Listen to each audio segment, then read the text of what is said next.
En las profundidades inmensas y silenciosas del Pacífico, donde la luz del sol apenas consigue atravesar las capas más densas del agua, y donde el sonido viaja como un susurro prolongado que parece provenir de otra época, existía una regla tan antigua como la guerra submarina misma. Una regla que todos los comandantes conocían, respetaban y obedecían casi con un sentimiento religioso. Un submarino no lucha contra un destructor, porque era como intentar derribar a un halcón usando una piedra húmeda lanzada desde el fondo de un pozo. Los destructores eran rápidos, implacables y estaban diseñados para cazar todo lo que flotara bajo la superficie, mientras que los submarinos, lentos cuando estaban sumergidos y prácticamente ciegos, dependían por completo del sigilo para sobrevivir. Durante los primeros años del conflicto, cuando el imperio japonés dominaba enormes territorios y controlaba las rutas marítimas con decenas de escoltas, cada encuentro entre un submarino estadounidense y un destructor japonés terminaba casi siempre de la misma forma. El submarino descendía en silencio absoluto. Los marineros contenían la respiración mientras el casco temblaba por la proximidad de los explosivos y rezaban para que el enemigo perdiera el contacto antes de lanzar una andanada completa de cargas de profundidad. A lo largo de esos años duros y desgastantes, los japoneses habían logrado hundir 14 submarinos estadounidenses en enfrentamientos directos, mientras que los americanos, a pesar de varios intentos desesperados, no habían logrado hundir ni un solo destructor japonés en combate cerrado. Sin embargo, la guerra tiene esa extraña capacidad de moldear a ciertos hombres hasta convertirlos en algo distinto. Algo que no aparece en los manuales ni en los discursos oficiales, algo que nace solo cuando un individuo es arrojado a una situación tan difícil que o encuentra una nueva manera de luchar o está condenado a desaparecer. Y precisamente de esa clase de hombre estaba hecho el comandante Jacob Merritt, un oficial silencioso, de voz serena, lentes redondos y apariencia frágil, a quien muchos en la Marina consideraban demasiado tranquilo para un puesto que exigía nervios de acero. Lo que no sabían era que ese aparente sosiego no venía de la debilidad, sino de la costumbre de observarlo todo antes de decidir, una costumbre que había adquirido años atrás, cuando sirvió bajo el mando del legendario capitán Donald Yates, conocido por ejecutar maniobras que bordeaban la locura y por enseñar a su tripulación que, en el mar, la audacia podía funcionar incluso cuando la lógica decía lo contrario. El submarino que Merritt comandaba, el USS Halcyon, era una nave robusta, de acero grueso y alma silenciosa, un pequeño coloso oculto bajo las olas que ya había completado 4 patrullas exitosas. Pero nada, absolutamente nada. Había preparado a su tripulación para lo que ocurriría en los 4 días que cambiarían su destino para siempre, 4 días en los que el silencio del océano sería interrumpido por explosiones tan cercanas que parecerían estallar dentro del casco. 4 días en los que la muerte acecharía tan de cerca que los marineros sentirían que podían tocarla con la punta de los dedos. 4 días en los que Japón entendería que había nacido un nuevo tipo de enemigo. Un submarino que no huía de los destructores, sino que los perseguía. La mañana del primer día transcurría con una calma engañosa. El Halcyon navegaba en superficie, recargando baterías bajo un cielo diáfano, mientras el mar se extendía como una sábana de plata que brillaba con el reflejo suave del amanecer. Todo parecía tan rutinario que los hombres trabajaban relajados, algunos con tazas de café en la mano, otros ajustando calibraciones menores en los paneles eléctricos y un par más disfrutando del viento fresco después de horas encerrados en la presión sofocante del casco. Pero entonces desde la torre de mando, el vigía lanzó un grito que perforó de inmediato la tranquilidad. Había humo en el horizonte, una columna alta y estrecha que avanzaba a toda velocidad por la línea del mar. En menos de un minuto, el análisis del radar lo confirmó. Un buque japonés, veloz, aproximándose con un patrón de zig-zag agresivo. La tripulación supo al instante que no se trataba de un mercante. Los mercantes no avanzaban así. Los mercantes no ponían a prueba las señales de radar. Los mercantes no se acercaban a esa velocidad. Era un destructor. El oficial de control de fuego, casi sin pensarlo, comenzó a recitar los procedimientos estándar. Recomendación táctica, inmersión inmediata, descenso profundo, marcha silenciosa, evitar contacto. Los marineros esperaron la orden del comandante, porque aquello era lo que todos los submarinos hacían cuando un destructor les encontraba en superficie. Desaparecer. Profundidad segura, silencio absoluto, rezar al metal para que aguantara. Pero Merritt no respondió enseguida. Durante varios segundos, un silencio extraño se apoderó de la torre. Un silencio que heló la sangre de los hombres allí presentes, porque comprendieron que el comandante estaba considerando algo que nadie había considerado antes, y entonces lo dijo con una calma que resultó aún más inquietante que el peligro que se acercaba. A toda máquina hacia él. Preparen los tubos de proa. Los marineros no entendieron. Creyeron haber oído mal. Pensaron que la tensión le había jugado una mala pasada al comandante. ¿A toda máquina hacia un destructor? ¿Acelerar hacia el lobo cuando los manuales decían que había que huir? Merritt, sin embargo, no repitió la orden. Simplemente la mantuvo en el aire, sólida, inquebrantable, obligando a que fuese obedecida. Los motores diésel rugieron con una fuerza que sacudió todo el casco. El Halcyon se inclinó hacia adelante como un animal que despierta con hambre, y la tripulación comprendió que el comandante no estaba bromeando. En el primer tercio del avance, cuando la adrenalina ya se había apoderado del submarino y los hombres empezaban a comprender que estaban ante una maniobra que desafiaría la muerte misma, uno de los jóvenes operadores murmuró con un temblor que no consiguió ocultar: «Si salimos vivos de esta locura, yo me suscribo al canal de nuestra historia». Y alguien más atrás añadió: «El destructor seguía avanzando, el submarino seguía cargando, y la distancia entre ambos se reducía a una velocidad que ningún manual había previsto». El Halcyon avanzaba a toda potencia mientras el destructor japonés recortaba distancia con la precisión feroz de un depredador que ha encontrado una presa inesperadamente audaz, y esa escena, un submarino cargando de frente contra un buque diseñado exactamente para destruirlo, provocaba en la tripulación una mezcla desconcertante de terror y admiración, porque cada metro que acortaban les recordaba que estaban entrando en una zona sin retorno, un corredor donde una sola decisión equivocada podía convertirlos en chatarra dispersa en el fondo del Pacífico. La torre vibraba con el rugido profundo de los motores diésel, un latido metálico que hacía temblar las paredes como si el submarino fuera un animal respirando con furia. Mientras los marineros se aferraban a los pasamanos intentando no pensar en lo que significaba avanzar deliberadamente hacia un enemigo que, en circunstancias normales, obligaría a cualquier comandante sensato a sumergirse hasta perderse en la oscuridad. El capitán Merritt, con el rostro iluminado por la luz tenue de los indicadores, mantenía los ojos fijos en el horizonte, analizando con una precisión casi quirúrgica cada movimiento del destructor, porque sabía que, si quería tener alguna oportunidad, debía calcular el ángulo exacto desde el cual lanzar los torpedos antes de que el enemigo entrara en su zona de fuego, una zona donde los cañones navales podían convertir su nave en metal torcido en cuestión de segundos. Cada segundo importaba, cada ajuste del timón, cada vibración del casco, cada ráfaga de viento que cambiaba ligeramente la silueta del destructor contra la línea del mar. Mientras el destructor se acercaba con la proa levantando una estela agresiva, el operador de sonar anunció, con una voz que intentaba no quebrarse, que las hélices enemigas estaban girando a una velocidad tan alta que indicaban un ataque directo, lo que confirmaba que los japoneses habían decidido enfrentarse cara a cara con el submarino en lugar de rodearlo o forzarlo a sumergirse. Ese comportamiento no era habitual. Significaba que el capitán japonés quería destruir al Halcyon en superficie, quizá como una demostración de fuerza o como una forma de evitar que el submarino escapara por debajo de la línea del mar.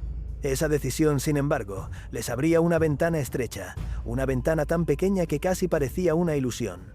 Si el destructor se acercaba en línea recta, su estructura larga y elevada lo convertiría por unos segundos en un blanco perfecto para un lanzamiento frontal de torpedos, siempre y cuando el submarino pudiera colocarse con el ángulo exacto y la distancia correcta.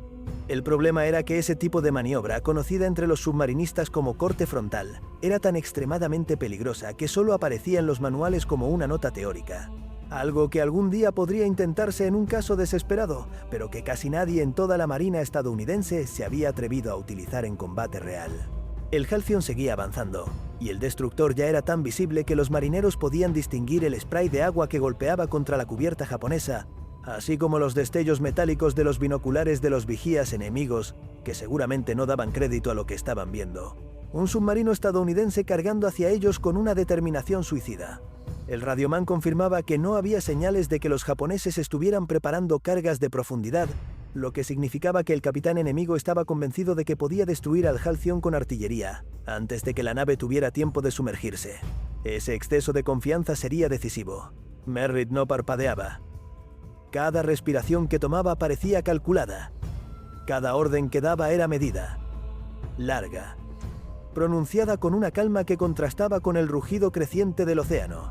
Cuando el destructor entró en la distancia crítica, el capitán inclinó la cabeza apenas unos grados, como si estuviera resolviendo un problema matemático, y dio una orden que haría historia. Giro ligero a babor. Ajusten los tubos. Mantengan velocidad. Preparados para lanzar a mi señal. Los marineros obedecieron sin cuestionar. El Halcyon se inclinó suavemente, describiendo un arco preciso que colocaba el submarino justo en la línea perfecta de ataque. El destructor, confiado, no alteró su trayectoria. Seguía acelerando, convencido de que iba a arrollar al submarino antes de que éste pudiera sumergirse. En la sala de torpedos, los hombres apenas podían escuchar sus propios pensamientos debido al golpeteo de los motores y al crujir de la estructura. El jefe de torpedos tenía las manos apoyadas sobre las palancas, esperando la orden como si estuviera esperando una sentencia final. El silencio que siguió a la última corrección de rumbo fue tan profundo que los marineros podían oír los latidos de su propio corazón. Aquel instante, ese pequeño fragmento de tiempo en el que dos barcos corrían uno hacia el otro a una velocidad que aseguraría la destrucción de ambos si uno fallaba, quedó grabado en la memoria de todos. Y entonces el capitán, con la voz firme y sin elevar el tono, pronunció la orden que alteraría para siempre la historia de ese submarino. ¡Fuego! El primer torpedo salió disparado seguido del segundo y del tercero, cada uno liberado con un impulso que sacudió el casco del Halcyon. Los marineros escucharon el sonido característico de los tubos expulsando las armas, un sonido grave que siempre iba acompañado de la esperanza y del miedo. El destructor reaccionó tardíamente. El capitán japonés comprendió demasiado tarde lo que el Halcyon había intentado hacer, y aunque ordenó un giro inmediato para intentar esquivar los torpedos, el tiempo ya no estaba de su lado. La sala de sonar explotó en un coro de ecos que golpeaban los auriculares del operador. Los torpedos avanzaban rectos, veloces, con un destino que ya no podía alterarse. Los segundos se volvieron eternos. El océano contuvo el aliento. Y entonces sucedió. Una explosión gigantesca estalló en mitad del casco del destructor, levantando una columna inmensa de agua y metal que iluminó la superficie como si hubiera estallado un trueno bajo el mar. El segundo torpedo impactó solo un instante después, justo debajo de las calderas, produciendo una detonación interna tan violenta que partió al destructor casi en dos. La nave japonesa se inclinó hacia un lado, su proa se elevó en un ángulo espeluznante y en menos de un minuto comenzó a hundirse como un monstruo herido que finalmente se rendía al peso del océano. La tripulación del Halcyon observó en silencio absoluto. Nadie celebró, nadie gritó. Lo único que se escuchaba era el oleaje devorando los restos de un enemigo que hasta ese día había representado la muerte segura para cualquier submarino. Habían hecho historia. Y aún no sabían que ese era solo el primero de 5 hundimientos en 4 días. La noticia del primer hundimiento se extendió por todo el Halcyon como un pulso eléctrico que recorría cada compartimento. Pero en lugar de provocar euforia o celebración, lo que despertó fue una mezcla incómoda de asombro y preocupación, porque los marineros sabían que destruir un destructor japonés en un duelo frontal era una hazaña sin precedentes. Pero también sabían que semejante éxito atraerían la ira directa de toda una flotilla enemiga que, sin duda, ya estaba maniobrando para localizarlos y borrar de la superficie a aquel submarino que había desafiado abiertamente la doctrina naval japonesa. Los hombres miraban los indicadores de combustible, los mapas marcados con rutas de escape y el cielo que comenzaba a oscurecerse, porque comprendían que la noche sería la verdadera prueba, un escenario donde cualquier ruido, cualquier error y cualquier vibración del casco podría convertirse en su sentencia de muerte. El capitán Merritt, aún con la mirada fija en el horizonte que ahora se teñía de un naranja profundo, sabía que la única forma de sobrevivir no era huir, ya que el enemigo sería capaz de rastrearlos a través de ondas de sonar y barridos coordinados, sino desaparecer en el caos natural de la noche oceánica, una noche donde el cielo sin luna se fundía con el agua, y donde incluso un submarino en superficie podía esconderse si permanecía en el ángulo correcto, sin proyectar silueta y sin producir estelas que delataran su posición. Era una maniobra arriesgada, casi temeraria, pero tenía lógica táctica. Los japoneses esperarían que el Halcyon se sumergiera para escapar por debajo de las capas térmicas, pero Merritt sabía que utilizar esa estrategia solo los convertiría en blancos fáciles para las cargas de profundidad, así que decidió hacer lo contrario. Una elección tan extraña y audaz que solo podía surgir de alguien que conociera el océano como si fuera un organismo viviente. El submarino navegó silenciosamente en superficie, con los motores diésel reducidos al mínimo y la tripulación trabajando en seco, literalmente respirando más lento para que cualquier vibración fuera menor. Los vigías miraban a través de prismáticos adaptados para baja luz, intentando detectar movimientos en la lejanía, mientras el operador de radio interceptaba señales japonesas que indicaban que al menos 2 destructores estaban acercándose desde el noreste y un tercero desde el sur, formando un triángulo de cierre que prácticamente aseguraba que, si permanecían visibles, no podrían escapar. El océano comenzó a cambiar de humor. La superficie se volvió irregular, cubierta de pequeñas crestas provocadas por un viento súbito que parecía haber surgido de la nada, y esa alteración del clima se convirtió, inesperadamente, en un aliado. El capitán ordenó apagar completamente las luces externas, suspender cualquier ruido mecánico innecesario y mantener al Halcyon navegando apenas unos centímetros por encima de la superficie, utilizando las sombras de las olas para ocultarse en un patrón que solo un submarino extremadamente maniobrable podía sostener. La oscuridad se volvió tan densa que los marineros podían sentirla como si tuviera peso. Sin embargo, el enemigo no era fácil de engañar. Poco después de que el sol desapareciera, el operador de sonar detectó pulsos nuevos, diferentes a los habituales. Pulsos más largos y repetidos, lo que significaba que los japoneses estaban utilizando un barrido de largo alcance diseñado para empujar al Halcyon hacia zonas más profundas donde los destructores podrían lanzar cargas de profundidad de manera coordinada. Era un método cruel y eficiente, una forma de cazar que había destruido a decenas de submarinos a lo largo de la guerra. Merritt sabía que, si seguían en superficie demasiado tiempo, los japoneses terminarían viéndolos. Así que tomó una decisión que muchos consideraron irracional: sumergirse parcialmente, solo lo necesario para que la torre de mando quedara por debajo del nivel del agua, pero manteniendo el casco tan alto como fuera posible sin romper la superficie. Esa técnica, que algunos submarinistas llamaban respirar bajo el agua, permitía moverse sin sonar completamente sumergidos, pero requería una precisión extraordinaria, ya que cualquier cambio súbito en el oleaje podía inundar la torreta o afectar los instrumentos internos. El Halcyon avanzaba a velocidad mínima mientras los japoneses se acercaban desde distintas direcciones, y cada pulso de sonar enemigo retumbaba sobre el casco como un golpe seco, una señal de que el peligro se intensificaba con cada minuto que pasaba. El operador de sonar del Halcyon, sudando pese al frío, escuchó una señal diferente, un eco prolongado que no venía de los destructores que ya habían detectado, sino de un cuarto buque que avanzaba sin prisa, como si estuviera patrullando en silencio. Lo que solo podía significar un transporte armado o un carguero escoltado que había sido redirigido al área debido a la alerta en curso. Ese descubrimiento cambió la situación de manera radical, porque un carguero era un objetivo vulnerable, y si lo alcanzaban de forma precisa, no solo obtendrían un segundo hundimiento, sino que también generarían suficiente confusión para obligar a los destructores a dispersarse, dándoles la oportunidad de desaparecer antes de que el enemigo reorganizara su red de búsqueda. Merritt comprendió esto casi al instante y ordenó un cambio de rumbo tan sutil que cualquier barco sin sonar avanzado jamás lo habría detectado. El Halcyon se deslizó hacia el cuarto buque como un depredador que encuentra una brecha en la manada que lo persigue.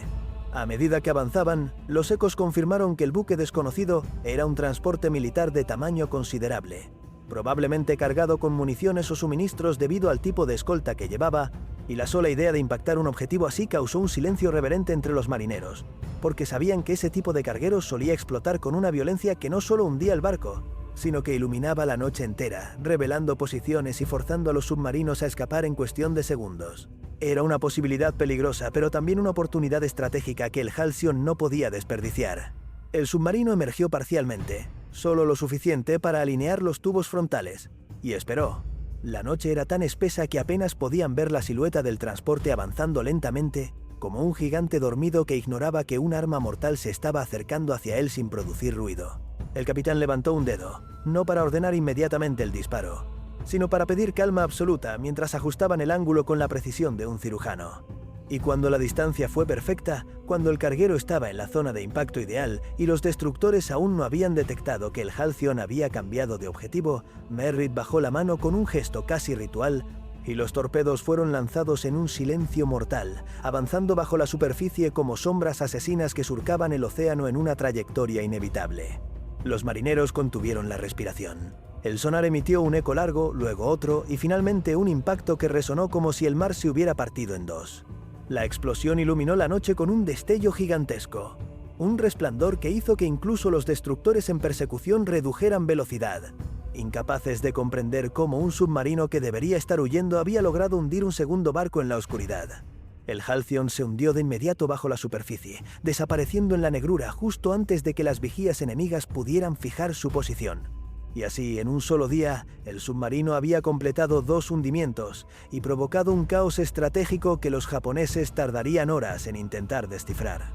El Halcyon descendió a mayor profundidad apenas unos segundos después de que la explosión del carguero iluminara el océano como un relámpago contenido, y esa maniobra brusca, casi instintiva, provocó que el casco entero gimiera como si una criatura viva estuviera siendo obligada a sumergirse más rápido de lo que sus huesos metálicos podían tolerar. lo que generó en los marineros una tensión insoportable, porque no solo estaban huyendo del resplandor que había delatado la última posición conocida del submarino, sino también intentando encontrar una zona de presión estable, donde las ondas sonoras de los destructores no rebotaran de manera tan clara contra el casco. En ese momento, cada uno de los hombres comprendió que habían cruzado una línea invisible. Ya no se trataba de una misión de ataque, sino de una lucha abierta contra el océano y contra el tiempo, un intento desesperado por sobrevivir a la inevitable represalia japonesa. Los destructores comenzaron a llegar en cuestión de minutos, guiados por el resplandor residual que permanecía todavía sobre la superficie. Y lo hicieron con la furia ciega de quienes acababan de perder un barco entero, sin comprender cómo un submarino había tenido la audacia de atacarlos en plena noche.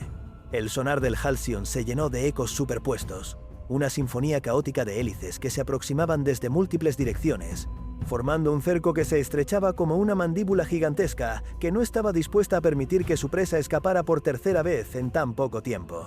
El operador de sonar, con las manos temblando sobre los auriculares, anunció que los buques enemigos estaban ajustando sus patrones de búsqueda y que sus pulsos comenzaban a alinearse, lo que significaba una sola cosa: estaban preparando una barrera acústica para obligar al Halcyon a exponerse. El capitán Merritt ordenó un descenso controlado, no hacia la profundidad máxima que podría comprometer la integridad del casco, sino hacia una capa térmica intermedia, donde las ondas de sonar se distorsionaban con mayor facilidad, lo cual, aunque complicado de mantener, podría ofrecerles minutos vitales. El submarino avanzó en silencio absoluto, navegando casi a la deriva, con los motores eléctricos funcionando al mínimo posible, una velocidad tan reducida que algunos marineros tenían la sensación incómoda de que estaban suspendidos en un limbo líquido, sin avanzar lo suficiente como para escapar, pero moviéndose lo justo para no quedar atrapados en un solo punto que facilitara su detección. Los japoneses, sin embargo, no iban a renunciar tan fácilmente. A los pocos minutos, uno de los destructores lanzó la primera carga de profundidad, y el estallido retumbó con tal violencia que las luces del Halcyon parpadearon, mientras varias válvulas vibraban como si estuvieran a punto de desprenderse. El explosivo no los había alcanzado directamente, pero había explotado lo suficientemente cerca como para recordarles que cualquier error, incluso un ajuste de rumbo mal calculado, podía significar el fin. Después llegó la segunda carga, esta vez más precisa, que provocó que el submarino se sacudiera de lado a lado, lanzando herramientas, tazas, libros y cualquier objeto suelto por los pasillos estrechos del interior. En la sala de máquinas, el jefe de ingeniería ordenó revisar cada junta, cada remache y cada tubo para asegurarse de que no hubiera fugas, porque una fuga, incluso una pequeña, no solo aumentaba el riesgo de colapso estructural, sino que también producía burbujas que delataban la posición del submarino. Los hombres examinaban el metal con las manos desnudas, sintiendo el pulso del casco como si estuvieran palpando una herida abierta. Y en medio de ese caos silencioso, el capitán observaba los instrumentos con una serenidad que impresionaba incluso a los veteranos, porque sabía que mantener a raya el pánico era tan importante como cualquier maniobra evasiva.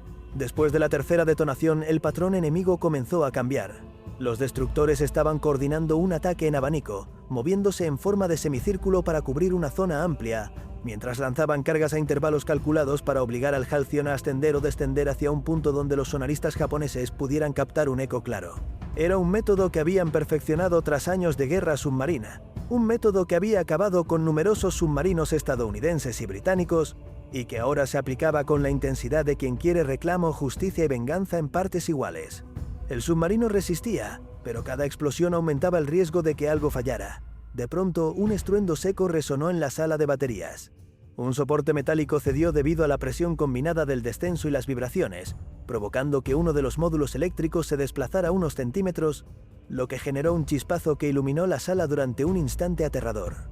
Los marineros reaccionaron de inmediato, asegurando la batería con cuerdas, madera y cualquier pieza improvisada que pudiera mantenerla estable, porque si esa batería chocaba contra otra, podría provocar una reacción en cadena capaz de destruir el submarino sin necesidad de que los japoneses hicieran nada más. El capitán Merritt, consciente de que no podían continuar soportando ese ritmo de explosiones, decidió cambiar la estrategia. Ordenó un ascenso muy ligero, apenas lo suficiente para reducir la distancia con las capas de agua donde las ondas de sonar se distorsionaban más. El movimiento era tan pequeño y lento que los hombres apenas lo percibían, pero sabían que era una jugada audaz, porque ascender aunque fuera unos metros aumentaba el riesgo de entrar en un campo donde las cargas de profundidad serían más efectivas. Durante varios minutos, el submarino permaneció envuelto en un silencio que se volvía insoportable. Los hombres escuchaban sus propios corazones mientras las explosiones se espaciaban, como si los destructores estuvieran reajustando sus cálculos. El operador de sonar anunció un cambio. Uno de los buques enemigos se había separado del grupo, moviéndose hacia una zona diferente. Ese movimiento podía indicar dos cosas: un intento por ampliar el cerco o un error. Merritt apostó por lo segundo. Aprovechó la brecha que había surgido entre dos destructores y ordenó avanzar a velocidad mínima con un giro suave hacia el suroeste. La maniobra era arriesgada, pero si lograban atravesar ese hueco, podrían salir del patrón de búsqueda antes de que los japoneses corrigieran su formación. El submarino avanzó lentamente como si nadara entre sombras. Cada segundo era un golpe sobre los nervios de la tripulación. Entonces llegó el momento crítico. Uno de los destructores ajustó su rumbo de manera repentina y el operador de sonar emitió un aviso urgente.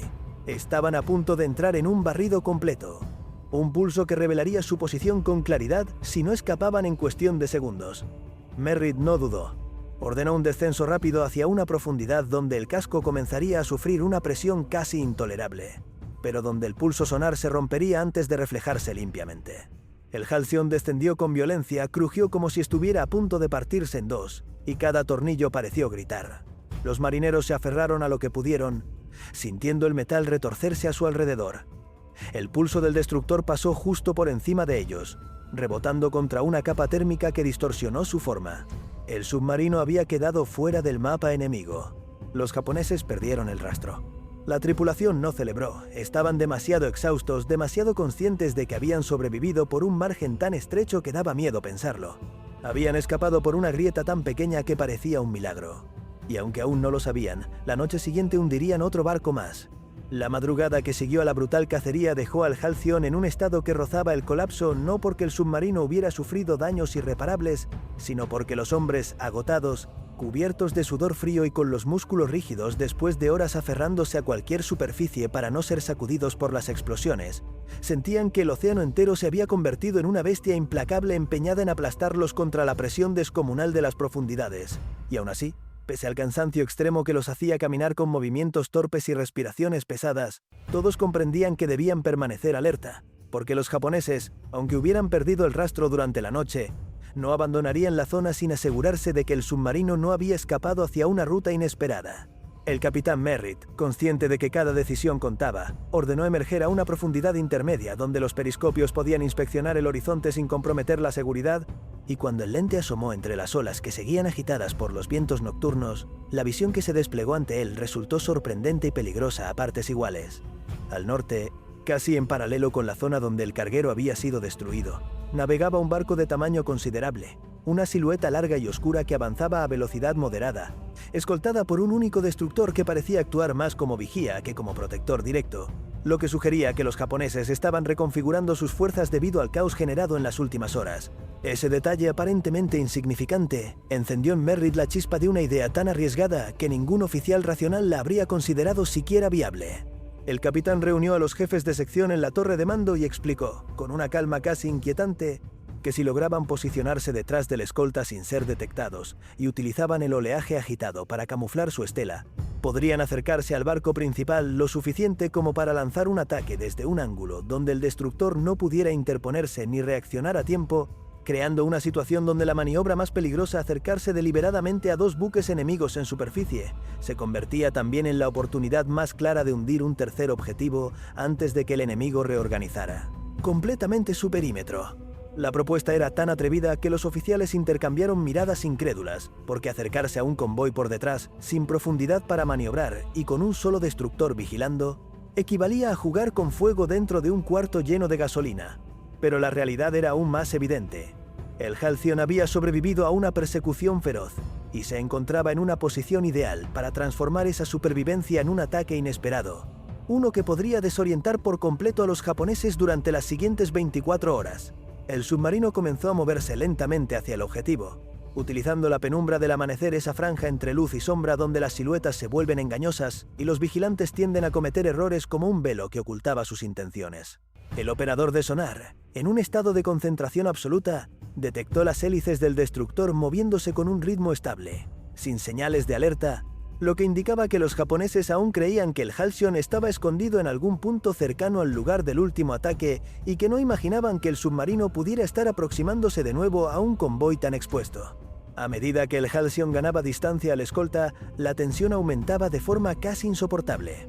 El submarino avanzaba justo por debajo de la línea donde las olas rompían en patrones desordenados, lo que resultaba perfecto para cubrir la estela, pero también extremadamente peligroso, porque cualquier ola más grande de lo normal podía sacudir la torre del periscopio y generar un destello que delataría su posición.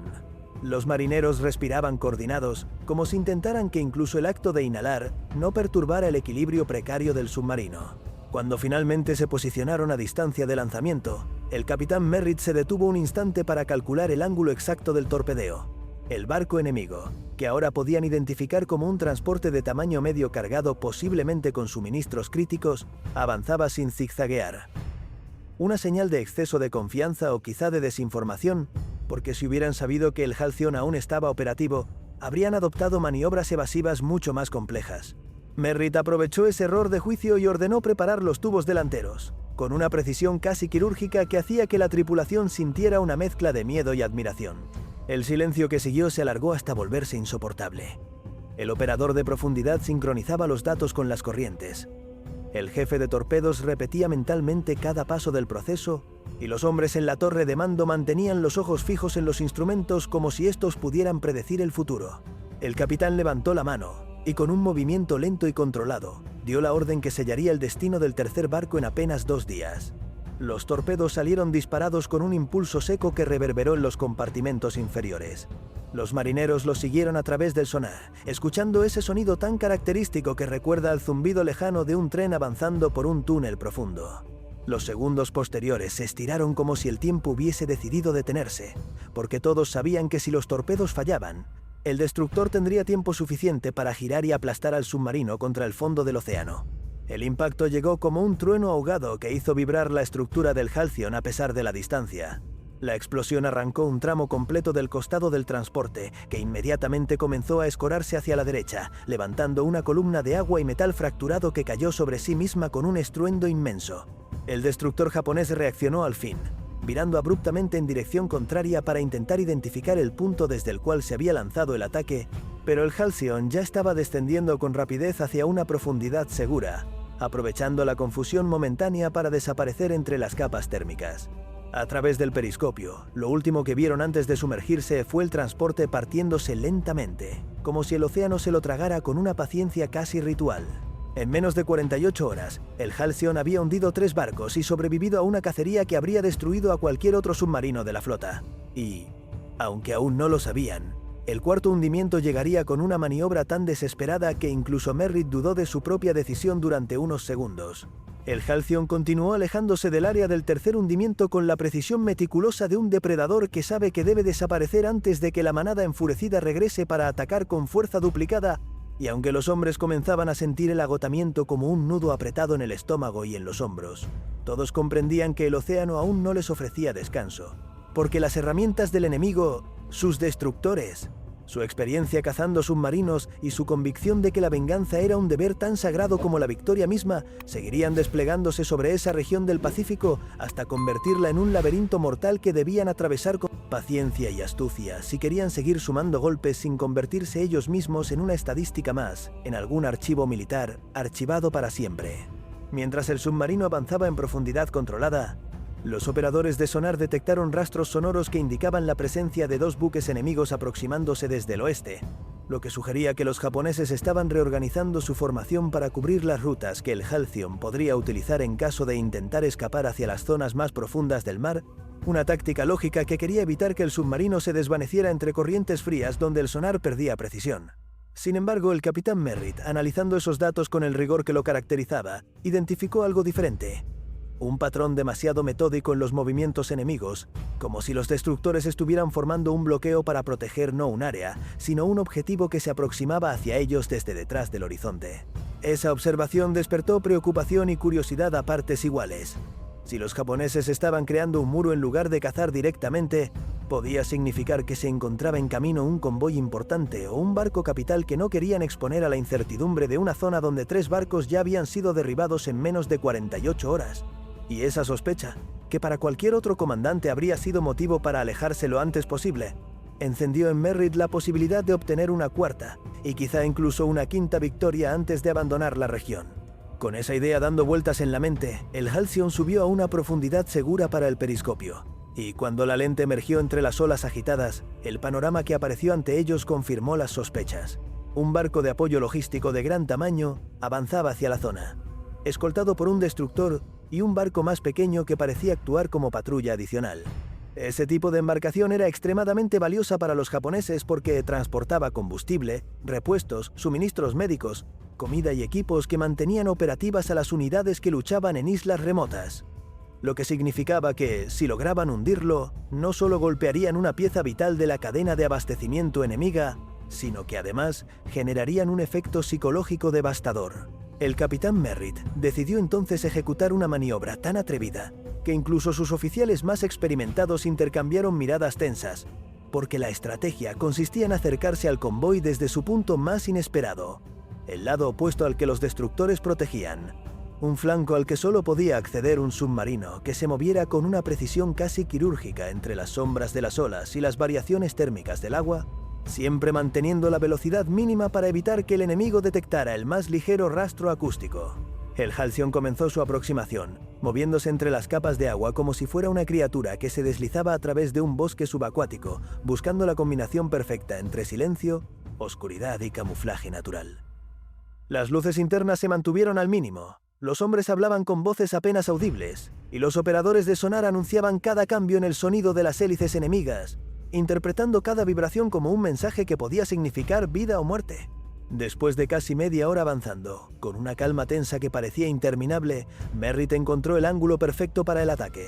El barco logístico avanzaba sin zigzaguear, lo que lo convertía en un blanco más vulnerable, y, aunque el destructor escolta navegaba cerca, su posición no le permitía reaccionar con suficiente rapidez si el ataque se llevaba a cabo desde la profundidad y el ángulo específico que el Halcyon estaba adoptando.